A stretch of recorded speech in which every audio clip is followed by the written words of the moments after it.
In August 1915, deep in the Antarctic pack ice, Ernest Shackleton stood on the deck of a wooden ship that had stopped being a ship in any meaningful sense. The Endurance was no longer moving. The ice had closed around it like a vice made of silence. Days earlier, the crew still believed they were advancing toward a historic crossing of the continent. Now, the vessel groaned under pressure it was never designed to survive. There was no dramatic moment of clarity. No sudden realization that this is wrong. Instead, there was confusion, repetition, and waiting. Men continued routines that no longer had a purpose, checking instruments that no longer mattered, maintaining logs for a journey that had already ended. The human mind struggled to update reality faster than hope could maintain its older version. Shackleton did not feel certainty. He did not feel inspiration. What emerged instead was a slow recognition that emotional signals were useless here. The ice did not respond to motivation. The situation did not improve with morale. So decisions were made without emotional permission. Rationing, abandoning comfort, preparing for evacuation into an environment that guaranteed suffering. This was not the collapse of willpower. It was the beginning of something more uncomfortable. Functioning without the expectation that things should feel right in order to be right.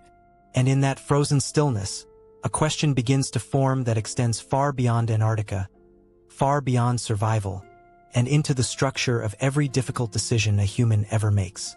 What if the absence of feeling correct is not a warning, but the normal state of anything that actually matters?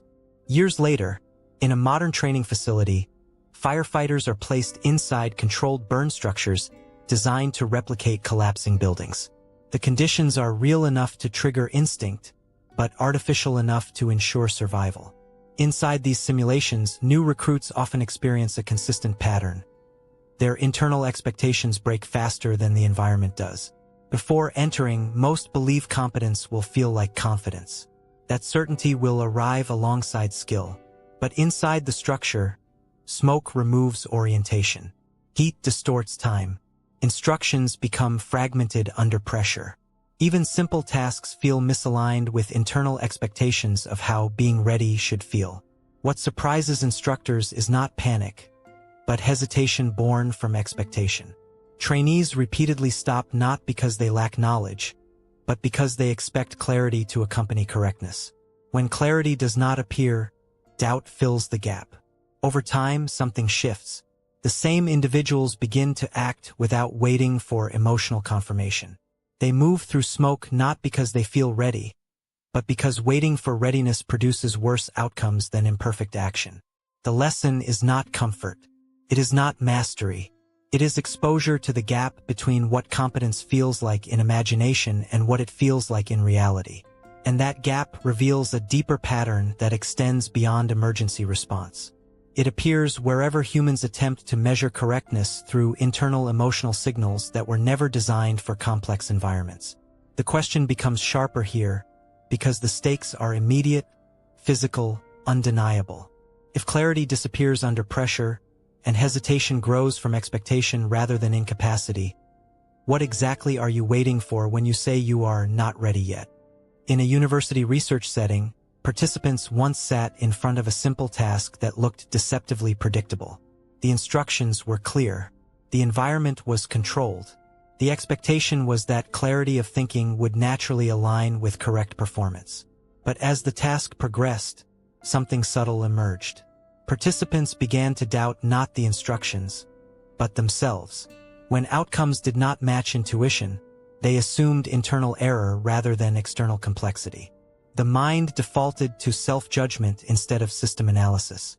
Researchers observed a consistent distortion. People trusted their emotional interpretation of difficulty more than the actual structure of the task. If something felt confusing, they assumed incompetence. If something felt effortful, they assumed misalignment. Yet performance data showed no direct relationship between how right something felt and how correct it actually was. What made this more revealing was the behavior after mistakes. Instead of updating strategy calmly, participants often escalated emotional pressure on themselves, which reduced clarity further. The system became self-reinforcing. Expectation of ease created frustration, and frustration was misread as failure. Outside the laboratory, this pattern scales into everyday life decisions: careers, relationships, long-term projects. The same internal mechanism keeps asking for emotional confirmation before commitment, even when the environment offers none. And this leads to a structural conflict. Human perception demands signals that complex systems do not provide. So discomfort is misinterpreted as a warning instead of a mismatch between expectation and reality. At this point, a deeper tension becomes unavoidable. If your internal signals cannot reliably distinguish between wrong path and hard path, then how many decisions have you already abandoned not because they were incorrect, but because they refused to feel correct? There is a moment in every long pursuit where the expectation collapses silently. Not dramatically, not with failure, but with a quiet realization that the internal model you were using to evaluate progress is not compatible with how progress actually behaves. You expected momentum to feel like certainty. You expected direction to feel like relief. You expected correctness to feel like alignment. But instead, what appears is friction that does not resolve quickly. Repetition without emotional reward. Effort that does not immediately validate itself. And here is where most people misinterpret the situation. They assume the discomfort is evidence of deviation, when in reality it is often evidence of contact with something real enough to resist easy interpretation. Across different domains of human performance, one pattern repeats with unsettling consistency. The brain is not designed to provide comfort during learning. It is designed to conserve energy and predict outcomes. When prediction fails, it generates discomfort not as guidance but as error signal. But that signal is frequently misread as a verdict. So the question becomes more precise and more personal. If your expectation of how the right path should feel has been systematically wrong every time you have encountered real difficulty, what exactly are you using as your proof that you are still moving in the right direction right now? Inside NASA's training systems during the Apollo era, preparation was never treated as rehearsal in the ordinary sense. It was treated as exposure to failure before failure had consequences. Astronauts were placed inside simulators that replicated spacecraft systems with extreme fidelity, down to the smallest delays, malfunctions, and communication distortions. But the most important part was not technical accuracy. It was psychological pressure. Controllers would introduce unexpected failures during simulated missions. Instrument breakdowns, navigation inconsistencies, communication blackouts. The objective was not to test knowledge, but to break the expectation that competence should feel stable. What emerged repeatedly was a predictable human reaction. Even highly trained astronauts, selected for cognitive control and emotional resilience, experienced internal disruption when the system stopped behaving as expected. Their training did not remove stress. It amplified it in controlled doses. And yet, the key observation from NASA instructors was not who stayed calm, but who continued functioning despite not feeling calm at all. The simulations revealed something counterintuitive. Panic did not disappear through understanding. It disappeared through repetition under uncertainty. The nervous system stopped interpreting stress as an exception and began treating it as operational background noise. In one recorded training philosophy used during Apollo preparations, instructors emphasized that emotional stability was not the goal. Functional continuity was, because in real missions, there would be no guarantee that the mind would feel aligned with the task while the task was being executed correctly. Over time, astronauts learned something that contradicted intuition. Feeling unsteady did not correlate with being unprepared. In many cases, it simply marked the moment where reality stopped matching expectation.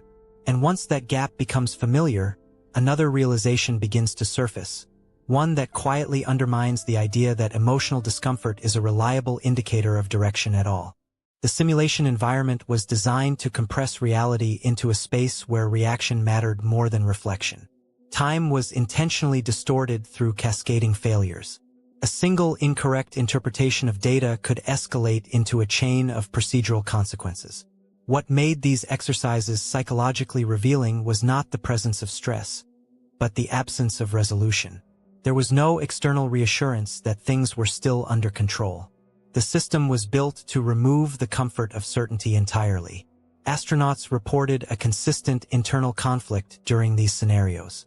The mind would attempt to restore familiarity by searching for patterns that no longer existed. When those patterns failed to appear, discomfort intensified, not because something was objectively wrong, but because prediction had broken down. NASA instructors documented this phenomenon carefully. They did not interpret it as weakness. They interpreted it as exposure to operational reality. Because in actual spaceflight, systems do not announce when they become unstable in a way that matches human intuition. They degrade silently, partially, inconsistently, meaning that the ability to act without emotional alignment is not optional. It is structural. What training gradually rewired was not fear itself, but the authority given to fear as a decision-making signal. Over repeated exposure, astronauts stopped treating internal discomfort as a verdict. It became one input among many, often the least reliable during high-stakes operations. This shift created a new operational baseline, action without emotional permission, and that is where the deeper contradiction emerges. If emotional clarity is not required for correct action in environments designed by precision engineering, then why does the mind continue to demand it in environments that are far less stable, far more ambiguous, and far more consequential? The answer is not found in the system. It is found in the expectation that certainty should ever have been part of the process at all. The most persistent illusion in high-performance environments is not incompetence. It is the assumption that competence should feel like stability while it is being developed. NASA's training systems unintentionally dismantled this assumption through repetition. Each simulation reinforced the same structural lesson. Emotional turbulence is not a deviation from correct performance. It is often the byproduct of engaging with conditions that exceed predictive comfort. Over time, astronauts developed a form of cognitive separation. They learned to observe internal stress without granting it decision authority. The presence of discomfort no longer triggered immediate reevaluation of competence. Instead, it became a signal to continue operating while gathering more external data. This distinction is subtle but critical. It does not remove stress. It reclassifies its meaning. And once meaning changes, behavior changes without requiring emotional alignment first. The consequence of this shift is profound. Actions that once would have been interrupted by doubt continue uninterrupted. Not because doubt disappears, but because it loses its privileged position as a stopping mechanism. In NASA's operational logic, hesitation during uncertainty is often more dangerous than imperfect execution. Because uncertainty is not a rare condition in complex systems, it is the default state, which leads to an uncomfortable realization about how humans evaluate their own paths in life. If complex, high-stakes environments require functioning without emotional confirmation, then why does the mind treat emotional discomfort as evidence that something is wrong, rather than evidence that something is real? And if that interpretation is incorrect, then a more unsettling question remains underneath it all. How many moments of necessary progress have been silently interrupted, simply because they did not feel like progress while they were happening? There is a final layer to what these simulations reveal, and it is not technical. It is perceptual. Because once the nervous system learns that uncertainty does not equal failure, something subtle but irreversible happens. The definition of wrong begins to lose its emotional foundation. Not because decisions become easier, but because emotional certainty is no longer required for continuity. In that state, action becomes decoupled from feeling. Not in a mechanical way, but in a functional one. The system continues even when internal feedback is ambiguous, contradictory, or uncomfortable. This is where most intuitive models of self-assessment collapse. Because the mind is still asking for reassurance that the system is stable before continuing, while the system itself has already proven that stability is not a prerequisite for correct operation. And that mismatch creates a lingering cognitive paradox. If discomfort cannot reliably indicate failure, and comfort cannot reliably indicate correctness, then the entire internal compass loses its assumed authority. What remains is something far less emotionally satisfying, but far more operationally accurate: the ability to proceed without agreement from internal states. And yet, even after repeated exposure, the mind continues to search for permission signals that will never arrive in the form it expects. The uncomfortable implication is that certainty was never part of the design of complex action. It was only ever part of the expectation of how action should feel. But what nobody tells you is that this distinction is not harmless. Because once you see it clearly, every moment of hesitation begins to look less like caution, and more like a system still waiting for an illusion of stability that never existed in the first place. In the late 1960s and early 1970s, a series of behavioral studies conducted at Stanford University began observing a deceptively simple moment in childhood: waiting. The experiment, led by psychologist Walter Mischel, placed young children in a quiet room with a single treat in front of them: a marshmallow or sometimes another small reward. The instruction was simple and carefully standardized. They could eat it immediately or wait for a short period and receive a second one. There was no complexity in the task itself. No hidden trick. No intellectual challenge. What made it scientifically interesting was not the decision, but the internal experience of waiting. As soon as the adult left the room, the structure of the situation changed completely. Time stopped being neutral. The object in front of the child became disproportionately significant. Attention narrowed. The reward stopped being just food and became a test of endurance against immediate impulse. Some children covered their eyes. Some turned away. Some tried to distract themselves by singing or talking. Others simply stared at the marshmallow, locked in a quiet negotiation with their own impulse control. What the experiment revealed was not about intelligence or understanding. It was about tolerance for internal discomfort in the presence of delayed reward. The children who managed to wait were not experiencing ease. They were experiencing tension, uncertainty, and sustained self-regulation. The internal conflict was part of the process, not an obstacle to it. And importantly, the researchers did not interpret this moment as a question of who felt better during the process. They tracked what happened later in life across follow-up studies. The pattern that emerged challenged a deeply intuitive assumption: that success is correlated with how right something feels in the moment it is happening. Because in this case, the feeling was often the opposite of ease. And yet, the outcome did not belong to comfort. Inside those controlled rooms, the real experiment was never the marshmallow. It was the moment after the instruction was understood, when nothing external changed, but everything internal began to shift. The child was not being tested for knowledge. They already understood the rule. The test began when understanding stopped being enough to reduce discomfort. That gap between knowing and enduring became the actual field of observation. As the seconds passed, the mind naturally searched for ways to reduce tension. The marshmallow became larger in perception than it physically was. Time stretched. The absence of the adult felt longer than measured reality. Some children developed strategies in real time. They looked away. They restructured attention. They created distance between perception and impulse. These were not taught behaviors. They emerged spontaneously as attempts to manage internal pressure. What mattered scientifically was not whether the child succeeded or failed in waiting, but how the internal system behaved under delayed reward. Later analysis of long-term outcomes suggested a correlation between the ability to persist through this discomfort and certain life measures of achievement. But the crucial detail is often misunderstood. It was not that waiting felt good. It was that discomfort alone did not determine failure. This distinction breaks a common assumption that emotional ease is required for correct behavior. In the experiment, correct behavior was often accompanied by tension, not relief. And this creates a deeper implication that extends beyond childhood behavior. Because if early life already shows that internal discomfort is not a reliable indicator of poor outcome, then the human tendency to treat discomfort as a warning signal begins to look less like intuition and more like a systematic misinterpretation of how delayed systems actually work. What made the findings of this research difficult to intuitively accept is not the behavior itself, but what it implies about internal experience. The waiting child does not feel clarity. There is no sudden sense of alignment or reassurance that the decision is correct. Instead, there is sustained exposure to desire without immediate resolution. This is the critical distortion point in how humans interpret progress. The assumption is that correct decisions should produce emotional confirmation in real time.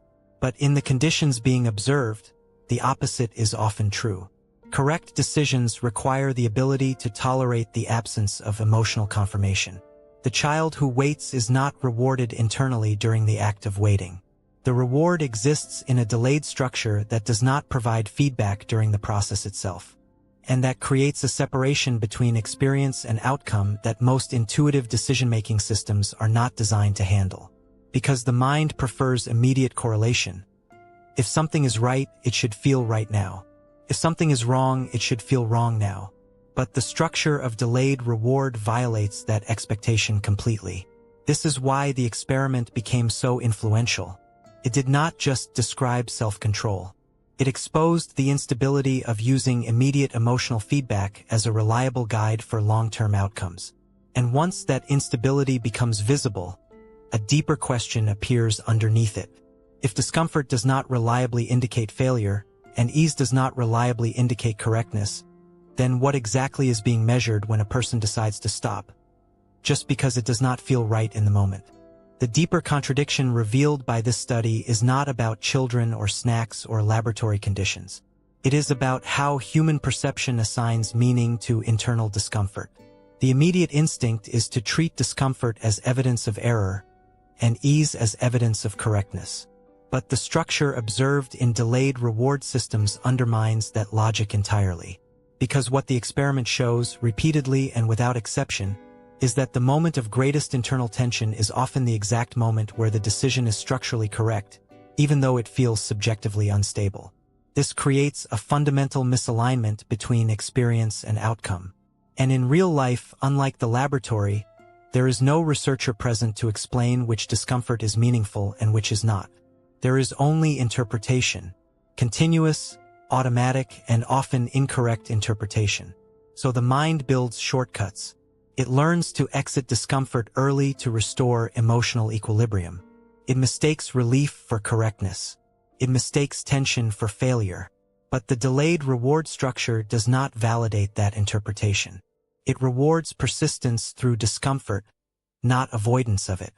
And that leads to a final unresolved tension in the observation. If the internal signal that most strongly pushes people to quit is the same signal that appears during the most statistically successful outcomes, then what exactly is being protected when someone avoids discomfort? And more unsettling still, what kind of future is silently removed every time that signal is obeyed without question? At Yale University in the early 1960s, Stanley Milgram designed an experiment that stripped away certainty from human moral intuition. Participants believed they were part of a study on learning and memory. They were assigned the role of teacher, while another person, unknown to them, an actor, was assigned the role of learner. The setup was simple in appearance, but psychologically precise in structure. Each time the learner gave an incorrect answer, the teacher was instructed to deliver an electric shock. The machine in front of them was labeled with increasing voltage levels, progressing from mild to potentially dangerous levels. The learner, hidden behind a wall, would respond with scripted sounds of discomfort, protest, and eventually silence. What made the experiment scientifically significant was not the machine. It was the human response to authority under uncertainty. As the voltage increased, participants began to show visible signs of internal conflict. They hesitated. They questioned. They turned to the experimenter for reassurance. Some sweated, laughed nervously, or froze mid-action. Many explicitly stated that they felt the procedure was wrong. And yet, a large proportion continued. Not because they felt aligned with what they were doing, but because an authority figure calmly instructed them to proceed. This created a direct separation between emotional distress and behavioral action. The participants were not unaware of the moral tension. They were fully inside it. The discomfort was not abstract, it was immediate, physical, and psychological. What Milgram's findings exposed was not obedience in the simple sense. It was the instability of using internal emotional distress as a reliable signal for stopping action when external authority and structure remain consistent. The most disturbing detail was not that people complied. It was that they complied while knowing internally that something felt deeply wrong. As the experiment progressed, the pattern became increasingly difficult to interpret through intuition alone. Participants were not acting under ignorance. They were fully aware of their discomfort. The conflict was explicit. They verbalized doubt, resistance, and moral tension. Yet the structure of authority remained constant, and that constancy exerted a powerful directional force on behavior. This revealed a critical disjunction between two systems operating simultaneously: internal emotional signaling and external situational authority. The emotional system produced warnings. The authority system provided instructions. And when the two conflicted, many participants defaulted to the external structure rather than the internal signal. Milgram carefully documented the psychological signs: nervous laughter, stuttering, long pauses, attempts to distance responsibility, and repeated questioning of the experimenter. These were not signs of indifference. They were signs of conflict without resolution. What made the findings unsettling was that the participants were not exceptional in any extreme sense. They were ordinary individuals placed in a structured environment where obedience became a procedural outcome rather than a conscious endorsement. The implication extended beyond the laboratory. It suggested that emotional distress, even when intense and explicit, does not automatically translate into behavioral interruption when external frameworks remain stable and authoritative. This directly challenges the intuitive assumption that feeling wrong should reliably stop action. In reality, feeling wrong and acting continue to coexist under certain structural conditions. And that coexistence reveals something essential about human decision-making. Internal signals are not sovereign. They are one input among others and not always the dominant one, which raises an uncomfortable implication about everyday life, where authority is often less visible but no less influential. Because if structured instruction can override internal distress in a controlled setting, the question becomes unavoidable. What happens when those structures are invisible, self-imposed, or mistaken for certainty itself? The most important discovery of the Milgram experiments was not about obedience as behavior. It was about the unreliability of emotional distress as a stopping mechanism when structural authority remains intact. Participants often reached a point where they explicitly stated they no longer wished to continue. They expressed doubt, discomfort, and moral hesitation. Yet many resumed when prompted by a calm, neutral instruction. This creates a paradox that is difficult to resolve intuitively. The mind generates a clear signal: this feels wrong, but behavior continues under a different system of validation. This is required. The experiment demonstrates that these systems can operate independently, and in conflict, the external structure often dominates action. This does not mean people are indifferent to morality or suffering. On the contrary, the internal conflict was consistently visible. What it shows is that internal conflict alone is not always sufficient to override structured compliance. The implications are not limited to laboratory obedience. They extend into any environment where authority, formal or implicit, defines acceptable action. Because in those environments, emotional discomfort does not necessarily function as a boundary. It functions as noise within a system that continues regardless. And once that becomes clear, a more disturbing realization emerges. If people can act against their own internal certainty while fully aware of their discomfort, then the assumption that feeling wrong protects you from doing wrong begins to collapse entirely. And what remains underneath that collapse is not clarity. It is a question that does not resolve easily, because it points toward a mechanism that still operates even when awareness is present, and even when resistance is fully conscious. There is a point where the experiment stops being about behavior and becomes about interpretation itself. Because what Milgram revealed was not simply that people follow authority. It was that the feeling of being wrong does not reliably translate into stopping action when a competing structure defines what must continue. This separation creates a psychological tension that is difficult to resolve even in hindsight. The participants were not unaware of their internal signals. They were actively experiencing them moment by moment as conflict. But conflict did not automatically become interruption. Instead, it coexisted with compliance. And that coexistence exposes a fundamental limitation in how human beings evaluate their own actions in real time. The assumption that internal distress is a protective boundary is not consistently supported under structured conditions. In some cases, distress is present precisely because action continues in a direction that the internal system does not fully endorse, which means the presence of discomfort cannot be treated as a simple directional indicator. It must be understood as something more ambiguous, a signal that may reflect moral tension, uncertainty, or conflict between systems of authority and internal valuation. The deeper implication is unsettling because it removes the simplicity of intuitive self-trust. If feeling wrong does not guarantee stopping, and stopping does not always align with feeling wrong, then the relationship between emotion and action is no longer one of guidance. It is one of negotiation, and in that negotiation, something far less comfortable emerges. The possibility that awareness of conflict does not necessarily grant escape from it, and that even when the mind recognizes contradiction clearly, behavior may still proceed in ways that cannot be fully resolved by feeling alone.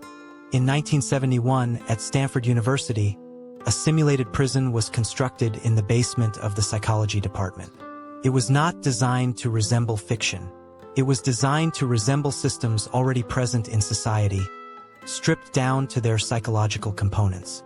Philip Zimbardo and his research team randomly assigned participants to two roles: prisoners and guards. The participants were all psychologically screened, physically healthy, and considered emotionally stable prior to the study. There was no selection for aggression or submissiveness. The roles themselves were the only variables introduced. What followed was not a slow development. It was rapid structural immersion. The moment participants stepped into assigned roles, behavior began to shift in ways that surprised even the researchers. Guards adopted authority postures, tone changes, and behavioral control strategies. Prisoners began to exhibit confusion, passivity, and emotional distress. The environment itself reinforced the roles. Uniforms, rules, schedules, and spatial constraints were not symbolic. They were operational structures that shaped perception in real time. What became increasingly evident was that identity was not stable under structured conditions. It adapted to external definitions faster than internal self-concept could resist. Participants did not consciously decide to become their roles. Instead, the roles began to define acceptable emotional responses, communication styles, and behavioral boundaries. Within a short period, the emotional landscape of the simulation changed dramatically. Stress, confusion, and emotional deterioration were not anomalies. They became part of the system's functioning. And what made the observation more significant was not the behavior itself, but how quickly the sense of self became secondary to the structure imposed. It suggested that identity is not merely expressed within environments. It is shaped by them. As the Stanford prison simulation continued, the boundary between role-playing and identity erosion became increasingly difficult to define. What began as an experimental assignment gradually transformed into a self-sustaining system of behavior. The roles were no longer simply instructions. They became frameworks through which participants interpreted every interaction. Guards began to enforce rules with increasing intensity. Some introduced psychological pressure techniques that were not explicitly instructed. Prisoners, in turn, adapted by withdrawing emotionally, complying passively, or resisting in fragmented ways.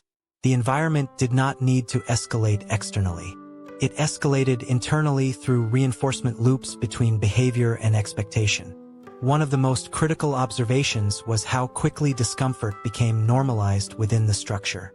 What initially appeared as stress responses began to stabilize into role-consistent behavior patterns.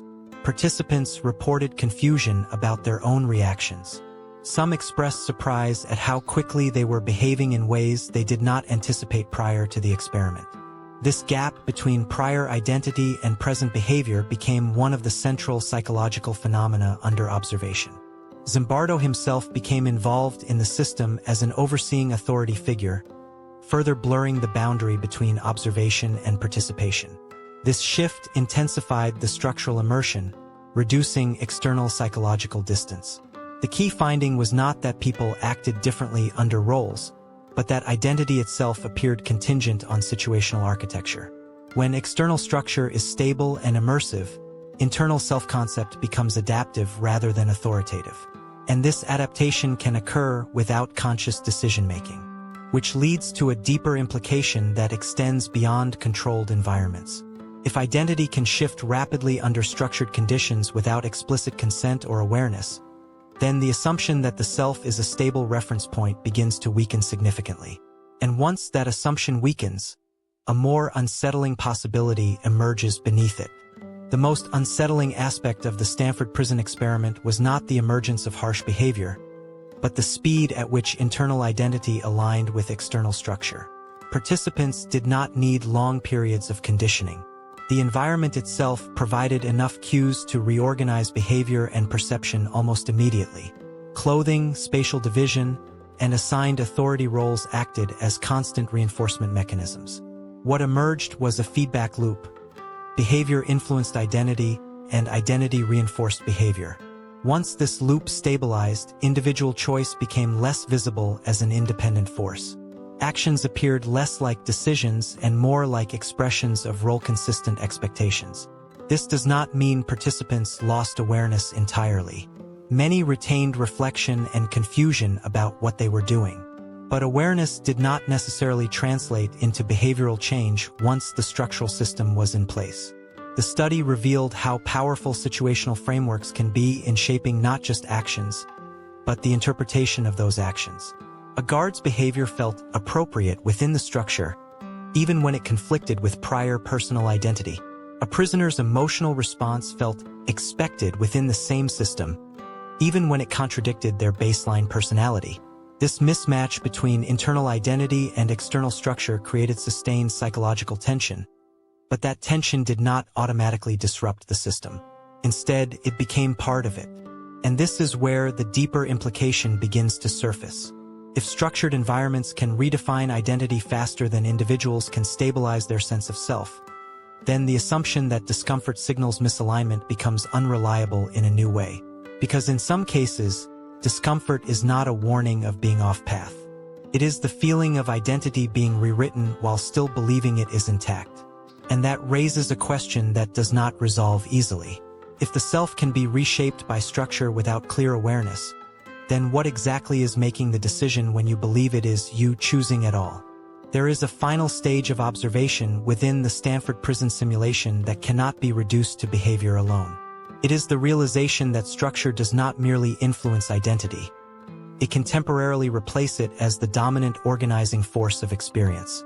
Within that system, individuals do not stop being aware of themselves.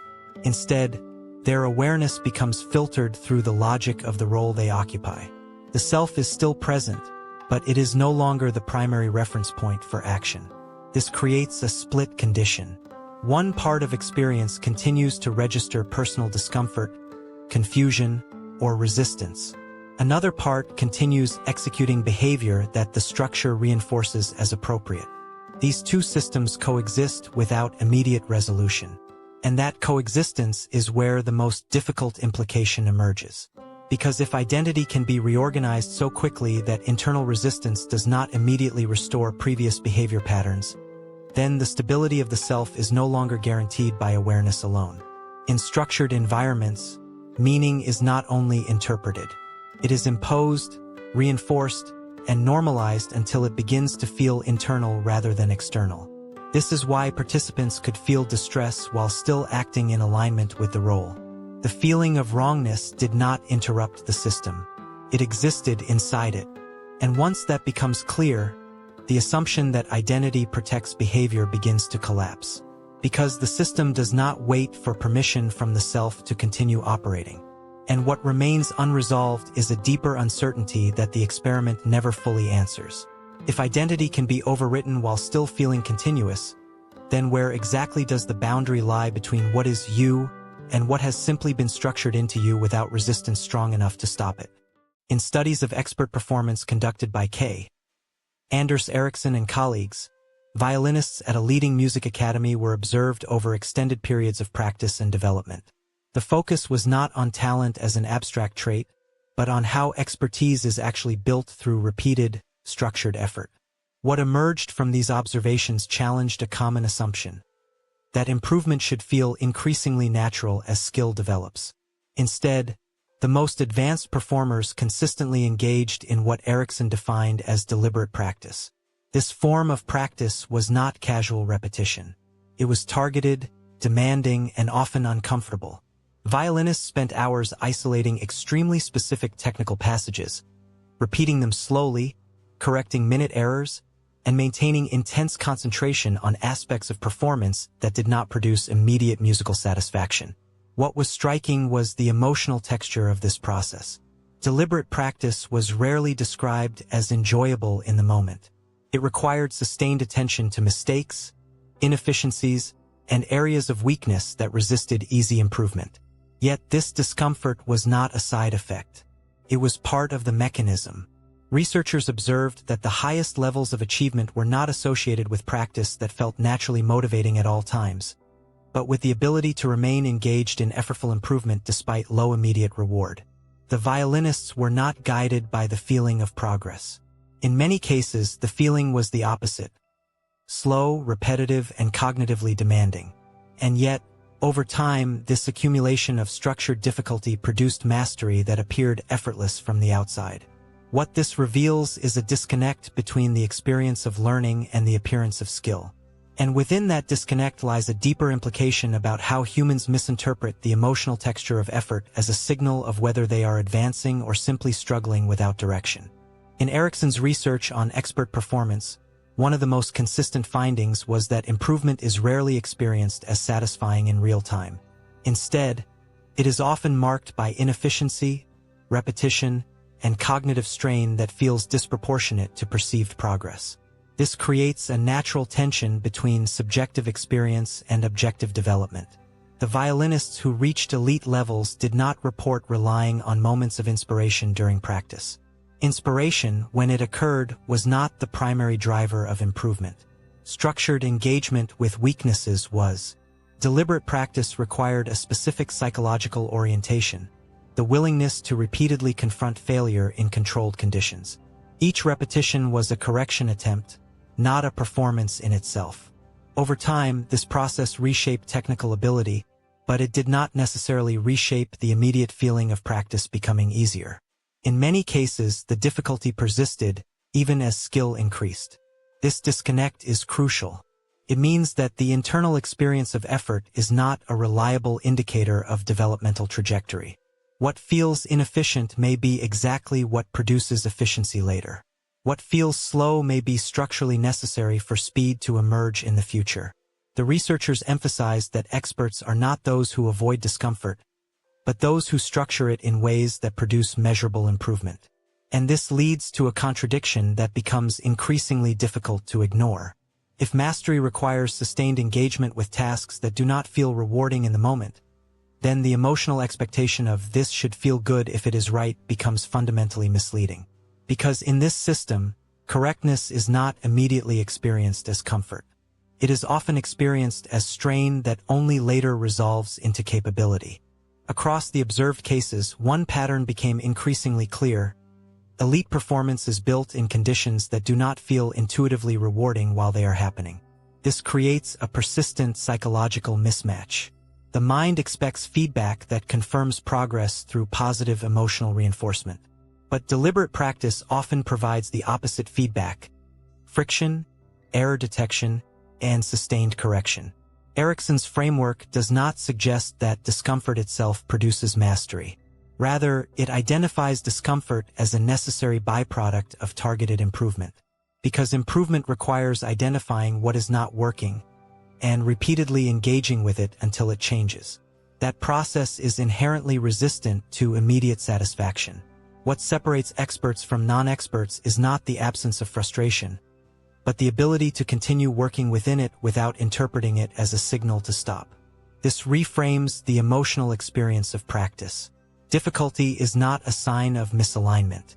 It is often the condition under which alignment is being constructed. And yet, this interpretation runs directly against intuitive judgment. Because intuition tends to equate ease with correctness and strain with error. The violinists studied did not escape this tension. They operated within it repeatedly. Over time, their skill level changed, but the immediate texture of effort often remained demanding. This suggests that mastery is not the gradual disappearance of difficulty, but the expansion of capacity to remain inside it productively. And that leads to a deeper realization. If the most effective path to expertise consistently feels inefficient, effortful, and unrewarding in the moment, then the internal system that demands immediate emotional validation may not be designed for accurate evaluation of long-term development. It may be designed for something else entirely. And that raises a question that becomes increasingly difficult to ignore as the pattern repeats across domains of human performance.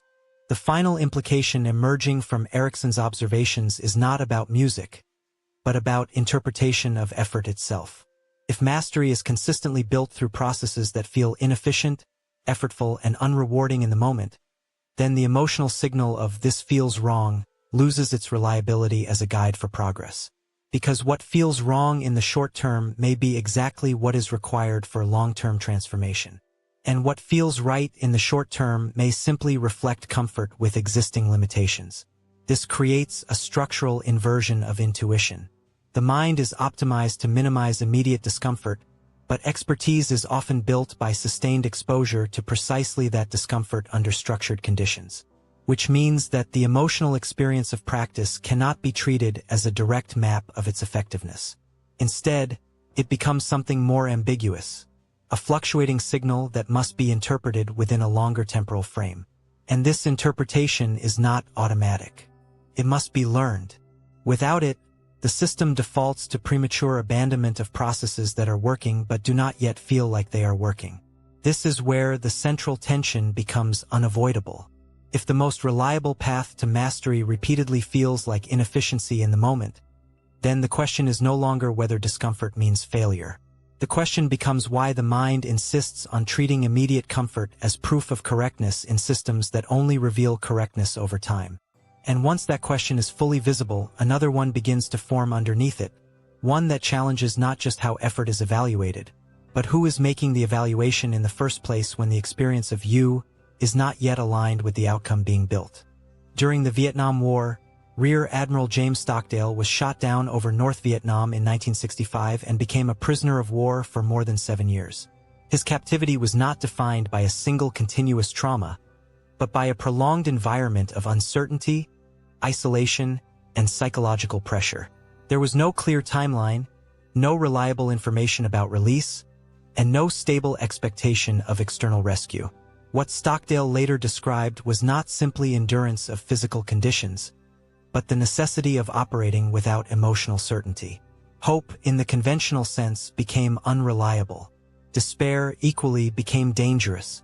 Both responses relied on assumptions about the future that could not be validated in real time. Inside captivity, prisoners who anchored themselves to optimistic projections often collapsed when those expectations failed. Others who surrendered entirely to despair lost the behavioral structure required to survive day by day. Stockdale identified this tension as structurally destructive. Neither emotional extreme provided stability under prolonged uncertainty. What emerged instead was a different operational stance. Acceptance of present reality without requiring emotional resolution about the future. This did not eliminate suffering. It removed the dependency on emotional forecasting as a condition for functioning. Stockdale endured interrogations, isolation, and torture over years where no external signal confirmed when or how the situation would end. The psychological challenge was not only pain, but the absence of any stable narrative to attach meaning to that pain. Survival, in this context, required decoupling action from emotional certainty. And that decoupling became the foundation of what would later be called the Stockdale paradox. In Stockdale's account of captivity, one of the most psychologically destabilizing elements was the absence of reliable temporal structure. Days did not accumulate into a predictable pattern of progress. Instead, time became fragmented, defined by interrogation cycles, isolation periods, and unpredictable changes in treatment. Under these conditions, emotional forecasting became increasingly unreliable. Stockdale observed that prisoners who convinced themselves of imminent release often experienced severe psychological collapse when those expectations were repeatedly invalidated. Each failed prediction did not merely disappoint, it eroded the stability of belief itself. At the same time, prisoners who adopted absolute hopelessness also deteriorated, but in a different way. Without any expectation of change, behavioral engagement diminished, reducing the psychological and physical resilience required for survival. Stockdale's insight was that both hope and despair, when treated as fixed emotional states about the future, became structurally dangerous in conditions where the future was unknowable. The solution he described was not emotional neutrality in the abstract sense, but disciplined acceptance of uncertainty combined with sustained engagement in present action. This required a form of psychological endurance that did not depend on reassurance. There was no guarantee that conditions would improve. There was no timeline that could be trusted. The only stable reference point was the immediate reality of each moment. What made this approach difficult was that the human mind naturally seeks closure. It seeks narrative completion, prediction, and emotional stabilization. But captivity removed those possibilities entirely. And in their absence, survival depended on the ability to function without emotional certainty while refusing both collapse into despair and reliance on imagined relief. The Stockdale paradox, as it later came to be understood, is not a statement about optimism. It is a structural description of psychological survival under conditions where certainty is unavailable. Stockdale himself identified a pattern among those who did not survive captivity psychologically. It was not simply physical weakness, but reliance on emotional narratives that required future validation. When those narratives repeatedly failed, internal stability collapsed. The paradox lies in holding two positions simultaneously: unwavering acknowledgement of current reality and complete refusal to abandon the belief that one will ultimately prevail, without attaching that belief to any specific timeline. This creates a unique cognitive discipline. It prevents both forms of emotional distortion, denial of present suffering and dependence on imagined escape. What makes this difficult is that it contradicts intuitive emotional regulation.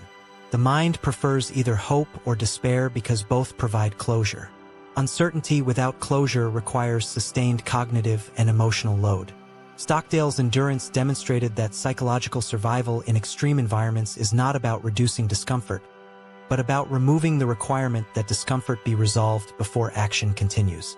In this framework, emotional certainty is not a prerequisite for functioning. It is an unstable luxury that cannot be maintained when external reality offers no confirmation. And this reframes endurance itself.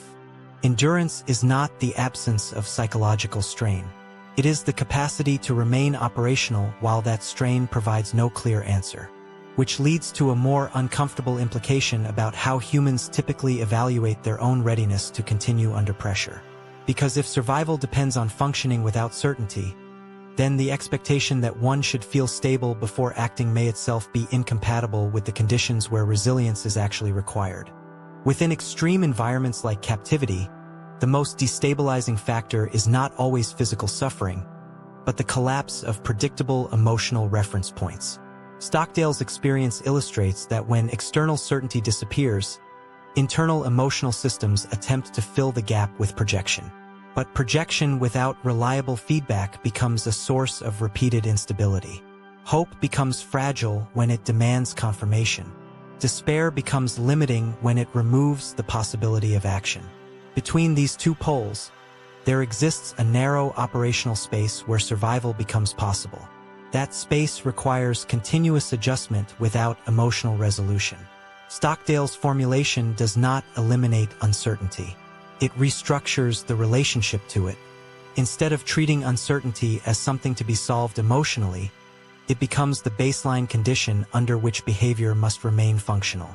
This is where the paradox becomes psychologically demanding. The mind resists operating without closure, yet closure is precisely what prolonged captivity removes. The result is a sustained state of unresolved tension that cannot be resolved through thinking alone. And yet, within that tension, survival is possible. Not because certainty is restored, but because functioning no longer depends on it. This challenges a deeply embedded assumption that emotional clarity is necessary for correct action. In Stockdale's case, clarity never arrived in advance. It only existed in retrospect, and even then, It did not explain the process that made survival possible moment by moment, which leaves an unresolved question at the core of endurance itself. If the mind cannot rely on certainty, hope, or despair to navigate extreme conditions, then what exactly is guiding action when all emotional signals lose their predictive reliability? And how much of what is called decision-making is actually something operating beneath awareness while certainty is absent? In London, mastering the knowledge has long been considered one of the most demanding cognitive training processes in real-world professions.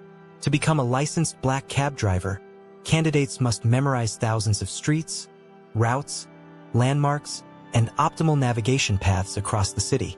This is not learned through GPS or simplified systems.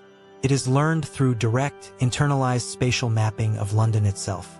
Eleanor Maguire and colleagues at University College London studied this population to understand how intense spatial learning affects the brain over time. What they observed was not immediate adaptation, but prolonged cognitive strain during the learning process. Trainee drivers spent years navigating a state of persistent disorientation. At the beginning, the complexity of the system overwhelms intuitive organization. Routes overlap, landmarks blur. Efficient navigation feels inaccessible. The mental workload is continuous and effortful. During this phase, performance is slow, error-prone, and mentally exhausting.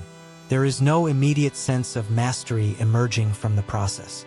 Instead, there is sustained uncertainty about whether the information is being integrated correctly at all. This period of cognitive strain is not incidental.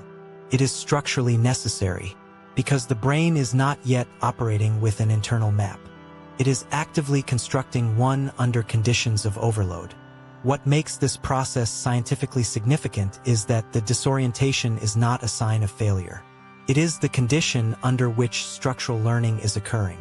And only after prolonged engagement with this complexity does measurable neurological adaptation begin to appear.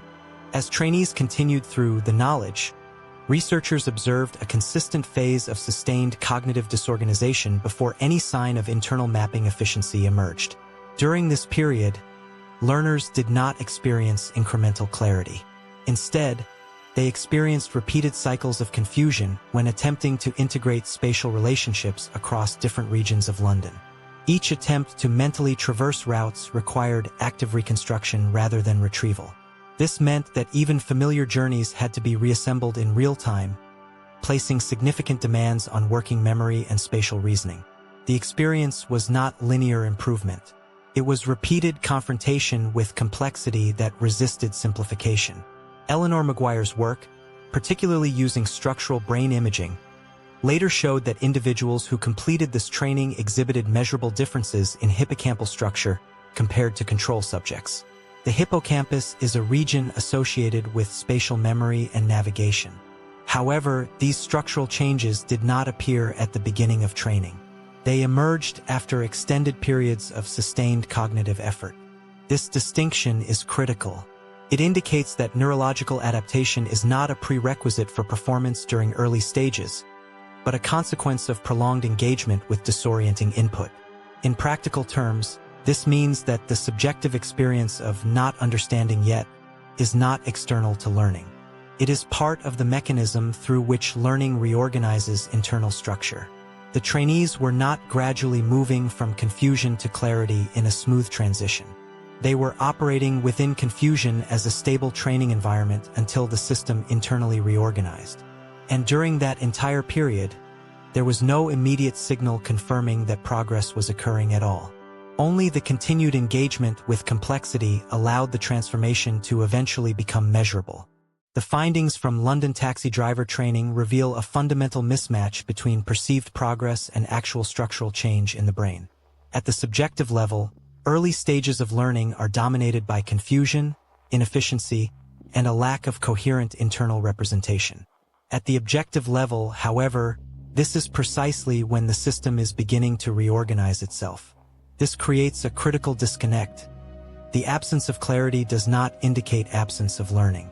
Instead, it may indicate that learning is occurring at a level not yet accessible to conscious experience. The brain, particularly the hippocampal region identified in Maguire's studies, appears to adapt through repeated exposure to complex spatial demands. But this adaptation requires sustained input over time, not immediate comprehension. Trainee taxi drivers do not gradually feel more competent in a linear emotional progression. They often continue to feel overwhelmed long after significant internal restructuring has already begun. This means that subjective confidence is not a reliable marker of cognitive development in complex systems. What feels like not getting it may be the exact condition under which the system is reorganizing itself into a more efficient structure. And what eventually feels like mastery is often the delayed perception of changes that were already underway during periods of disorientation. This reframes the entire experience of learning. Discomfort is not an interruption of progress. It is frequently the environment in which progress is being built without immediate visibility. And this leads to a deeper implication that challenges intuitive assumptions about how competence should feel while it is forming. Across the progression of taxi driver training, one principle becomes unavoidable.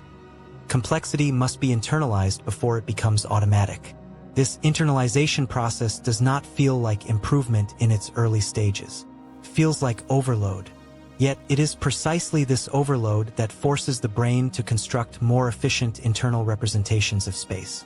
Without sustained exposure to that difficulty, no structural simplification occurs. The London taxi driver studies demonstrate that expertise is not built by avoiding disorientation, but by remaining within it long enough for the system to reorganize itself around the complexity. This challenges a deeply intuitive belief that increasing difficulty signals decreasing competence. In reality, in systems of high complexity, difficulty often precedes competence rather than contradicting it.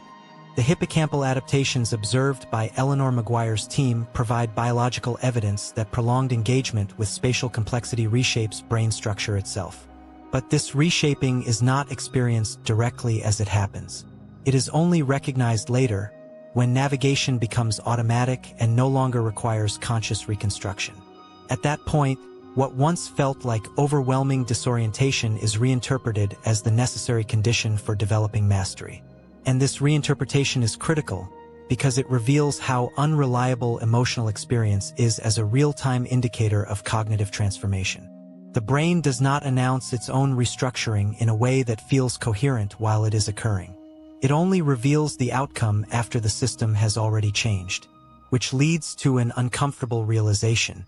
If the most important transformations in complex learning happen while the experience still feels like confusion, then the feeling of not being ready may not be a barrier at all. It may simply be the entry condition into a level of organization that cannot yet be perceived from within the system that is being rebuilt. On the night of June 1, 2009, Air France Flight 447 disappeared over the Atlantic Ocean during a routine transatlantic flight from Rio de Janeiro to Paris. The subsequent investigation conducted by the Bureau d'Enquêtes et d'Analyses, BEA, revealed a sequence of events that was not driven by a single mechanical failure, but by a cascading interaction between technical malfunction and human cognitive overload. At high altitude, the aircraft encountered icing conditions that led to the temporary loss of airspeed data from external sensors. This triggered a transition in the flight control systems from normal operation to alternate modes, altering the feedback pilots received. What followed was not a clear diagnostic situation, but a rapidly shifting environment of contradictory signals. The cockpit did not present a single coherent narrative of what was happening. Instead, multiple systems produced partially conflicting information, requiring interpretation under time pressure. In this environment, the pilots were not dealing with a simple absence of knowledge. They were dealing with an excess of competing inputs that demanded immediate action without clarity. The BEA report describes how manual control inputs, system warnings, and environmental conditions interacted in a way that increased cognitive workload significantly. At altitude, the aircraft entered a high-stress state where small errors in interpretation could propagate rapidly. The key factor was not a lack of intelligence or training, but the breakdown of stable situational understanding under pressure. Correct responses were not presented as clearly distinguishable options. Instead, every available action existed within a field of uncertainty where feedback was delayed or ambiguous. In that environment, correctness did not feel like clarity. It felt like instability. According to the BEA investigation into Air France Flight 447, The critical phase of the accident involved a breakdown in reliable interpretation of flight data under rapidly changing conditions. When the airspeed indicators became inconsistent due to block sensors, the pilots were required to manually interpret a situation that normally relies on automated stabilization and clear instrument feedback. This transition increased cognitive demand significantly. Instead of a stable interface between human decision-making and automated systems, the cockpit became a dynamic environment requiring continuous reassessment. Under these conditions, the pilots faced a situation where familiar rules no longer produced consistent outcomes. Control inputs that would normally stabilize the aircraft did not produce expected feedback. Automated protections were no longer operating in the same way as in standard flight conditions. The BEA report emphasizes that this was not a simple case of procedural error. It was a situation in which the available information itself became ambiguous. Stress levels increased as the situation evolved, and the ability to integrate multiple signals into a coherent model of the aircraft's state degraded. In such environments, cognitive overload does not simply slow decision-making. It changes the structure of perception itself. What should feel like corrective action can begin to feel indistinguishable from error. And what is actually stabilizing may not be recognized as such in real time, because the feedback loops that normally confirm correctness are disrupted. This creates a condition where action and interpretation separate. The pilots were still acting, but the meaning of those actions was no longer reliably aligned with the state of the system. The BEA analysis of Air France Flight 447 highlights a central principle in high-stakes systems. Failure is often not the result of a single incorrect action, but of degraded situational comprehension under cognitive strain. As the aircraft transitioned into an unstable aerodynamic regime, the pilots were required to process multiple layers of information simultaneously: instrument readings, automated system responses, and sensory feedback from the aircraft itself. In normal conditions, these sources converge into a coherent model of reality. In this case, they diverged. The divergence created uncertainty about fundamental parameters such as airspeed and pitch, which are essential for maintaining stable flight. When these parameters become ambiguous, decision-making does not slow in a simple way. It becomes structurally distorted. Actions that would normally be interpreted as corrective may no longer produce expected outcomes, and the relationship between input and system response becomes unreliable. The BEA report makes clear that the pilots were operating in a high-workload environment where the cognitive task exceeded the available processing capacity in real time. This does not imply absence of skill. It implies overload of integration. In such conditions, correctness is not experienced as clarity. It is experienced through competing signals that must be interpreted without stable confirmation. The paradox is that increased urgency does not restore clarity. It often reduces it further. And as clarity degrades, the distinction between correct and incorrect action becomes less perceptible during the event itself. Only after the fact can the structure of the situation be reconstructed with stability. During the event, everything exists as competing interpretations under pressure. Across high-stakes aviation analysis, including the Air France Flight 447 investigation, a consistent pattern emerges. Under extreme stress, cognitive systems do not fail by simply losing information, but by losing the ability to organize information into a stable model. The BEA report illustrates how multiple layers of redundant safety systems can still be insufficient when human interpretation becomes overloaded in real time. In the final phase of the flight, the interaction between pilot inputs and aircraft response was shaped by rapidly changing aerodynamic conditions combined with inconsistent instrument feedback. Within this environment, the pilots were required to continuously reassess their understanding of the aircraft's state while simultaneously executing control actions. This dual demand, perception and action under uncertainty, creates a situation where cognitive resources are split between interpreting reality and responding to it. When those resources are exceeded, the system does not produce obvious signals of error. Instead, it produces ambiguity. And ambiguity under time pressure is not experienced as neutral. It is experienced as urgency without clarity. The BEA investigation shows that this is not a failure of individual decision-making alone, but a systemic interaction between human cognition and environmental complexity. Correctness in such environments is not visually obvious. It does not arrive as a clear signal. It must be inferred from unstable and often contradictory information, which means that in the most critical moments, the feeling of confusion is not necessarily evidence of being wrong. It may be the direct experience of a system operating at the edge of interpretability, and that leads to a final, unresolved implication about high-pressure environments. If correctness can exist inside cognitive chaos, then the absence of clarity cannot be trusted as evidence of failure. But if that is true, then the mind is forced to operate without its most basic assumption, that it will know in the moment when it is right. And once that assumption disappears, what remains to guide action when everything feels indistinguishable from error under pressure that does not pause long enough to be understood? At the core of every system explored is a repeated fracture between what is happening and what it feels like is happening. Across training rooms, laboratories, captivity reports, flight decks, and cognitive studies, one pattern refuses to disappear. The mind does not experience structure while it is being built. It only experiences fragments, pressure, and misalignment. This means that human experience is not synchronized with development. It lags behind it, often dramatically. What feels like confusion is not an error state. It is the raw interface of transformation before it has stabilized into something recognizable. The mind, in real time, does not reveal progress as coherence.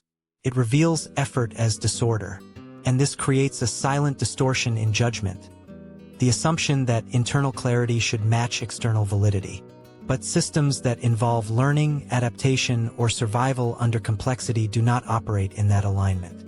They operate in delay. Meaning is constructed after the fact, not during the fact, which implies something uncomfortable about perception itself. It is not designed to accurately reflect the moment. It is designed to interpret it once it is already gone. And that gap between experience and understanding is where most decisions about quitting, continuing, or doubting are made incorrectly. Because the signal being trusted most, how something feels right now, is the least synchronized with what is actually forming beneath it.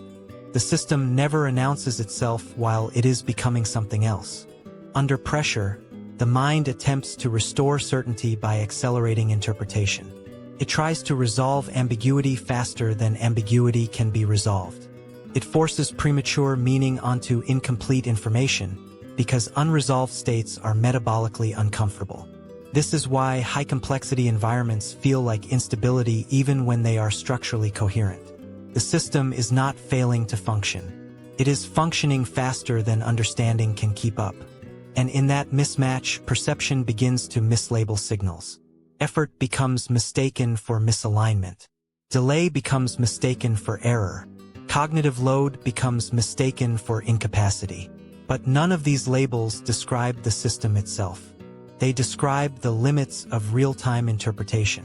What is actually happening remains below the threshold of immediate recognition. This creates a recurring illusion that clarity should arrive before action. But in complex systems, clarity is often the last artifact to appear, not the first requirement to proceed. Action does not wait for understanding. It generates the conditions under which understanding eventually becomes possible. And yet the mind resists this order. It demands confirmation before commitment, even when confirmation is structurally unavailable. So it interprets uncertainty as warning instead of transition. It treats informational noise as signal of failure, rather than signal of development still in progress. And in doing so, it repeatedly misreads the moment it is inside. There is a deeper mechanism underneath all of this that rarely becomes visible while it is active. Human cognition does not experience itself as a system adapting in time. It experiences itself as a sequence of decisions that appear either justified or not. But adaptation is not organized around justification. It is organized around exposure, repetition, and delayed structural change. This means that the moment of greatest internal confusion is often indistinguishable from the moment of greatest transformation. Not because confusion is valuable in itself, but because the system has not yet updated its own internal representation of what is happening. So it continues to evaluate old conditions using outdated models, while new structure is already forming underneath. This creates a phase where interpretation is systematically behind reality. And during that phase, everything feels like uncertainty, even when the direction is already established at a level not yet accessible to awareness. The paradox is not that people fail to understand what is happening. The paradox is that understanding arrives only after the system has already changed, making it impossible to experience the transition as it occurs. Which means that lived experience is always slightly behind truth. Not metaphorically, structurally, and that delay is not an exception. It is the rule governing all complex learning, all adaptation, and all survival under uncertainty. The final implication is not psychological. It is structural.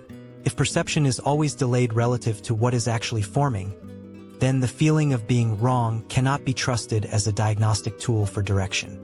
It is only a reflection of incomplete access to a system still in transition. Meaning that the internal demand for clarity before continuation is not grounded in how complex systems operate. It is grounded in how the mind prefers certainty over transformation. But transformation does not offer certainty in real time. It only offers continuation. And continuation under uncertainty is the only condition under which structure can eventually reveal itself. So the experience of doubt, resistance, and disorientation is not a deviation from the path. It is the texture of the path before it becomes visible as one. There is no moment where complexity announces that it is becoming mastery. There is only the continuation through it, until recognition finally catches up with what was already built. And when that recognition arrives, it does not change what happened. It only reveals that the mind was never present in real time to see it forming. Because reality was never waiting to be understood in order to proceed. It was already proceeding regardless of whether it could be understood or not. And the only thing the mind ever learns too late is that clarity was never the condition for movement. Only movement was the condition for clarity.